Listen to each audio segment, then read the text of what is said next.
दिवाली का त्योहार रोशनी, उमंग और खुशियों से भरा होता है। हर तरफ लोग अपने घरों को सजा रहे होते हैं, मिठाई बना रहे होते हैं और पटाखे जलाने की पूरी तैयारी में जुटे होते हैं। इसी उत्सव के माहौल में एक छोटी सी लड़की थी जिसका नाम पूजा था। पूजा के माँ बाप नहीं थे। वह अपने छोटे से घर में अकेली रहती थी। उसके जीवन का एकमात्र सहारा था मिट्टी के बर्तन बनाने का काम। वह अपने छोटे से घर में दिन रात मेहनत करके दीपक और मिट्टी के अन्य बर्तन बनाती थी और उन्हें बेचने की कोशिश करती थी।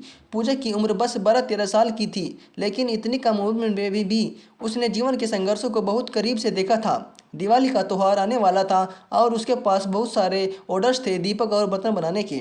वह सुबह से लेकर देर रात तक मिट्टी के से दीपक बनाती थी, उन्हें पकाती और फिर बाजार में जाकर बेचने की कोशिश करती थी। उसने उम्मीद थी कि इस बार दिवाली पर उसके जीवन में कुछ रोशनी लेकर आएगी। लेकिन पूजा के मन में एक कमी थी। दिवाली तो खुशियों का त्योहार है, लेकिन उसके घर में न तो खुशियां हैं न कोई दीपक जलाने वाला। उसके माता पिता के बगैर उसके घर में खाली और उदास लगता था। वह हर साल यह सोचती थी कि इस बार दिवाली कैसे मनाऊं, लेकिन उसके पास इतने पैसे भी नहीं होते थे कि वह अपने घर के लिए खुद दीपक बना सके। इस बार दिवाली के दिन सुबह से ही मौसम कुछ अजीब था। आसमान में बादल छाए हुए थे और हवा भी कुछ ठंडी हो गई थी। पूजा अपनी दुकान पर बैठी थी। उसके पास कुछ दीपक और बर्तन थे जिन्हें उसने बेचने के लिए सजाया था, लेकिन इस बार उसकी दुकान पर ज़्यादा ग्राहक नहीं आ रहे थे। वह निराश थी, लेकिन फिर भी उसने उम्मीद नहीं छोड़ी। शाम को अचानक बारिश हो गई। पूजा जल्दी जल्दी अपने दीपक को बर्तन समेटने लगी ताकि वे गीले न हों।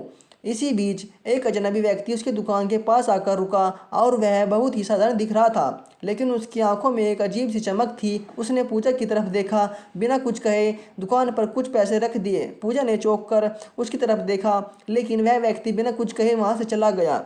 पूजा को समझ नहीं आया कि यह व्यक्ति कौन था। उसने उसकी मदद क्यों की। जब उसने पैसे गिने तो वह हैरान रह गई। इतने पैसे उसने कभी एक साथ नहीं देखे थे। इन पैसों से वह अपनी दिवाली कुछ अच्छे से मना सकती थी। उसके मन में भगवान के प्रति एक गहरी कृतज्ञता भावना उमड़ आई। उसने आसमान की तरफ देखा और मन ही मन भगवान का शुक्रिया अदा किया।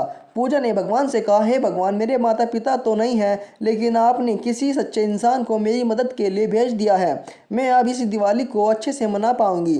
उसने तुरंत बाजार से कुछ रंगीन कागज दीपक और मिठाइयाँ खरीदी।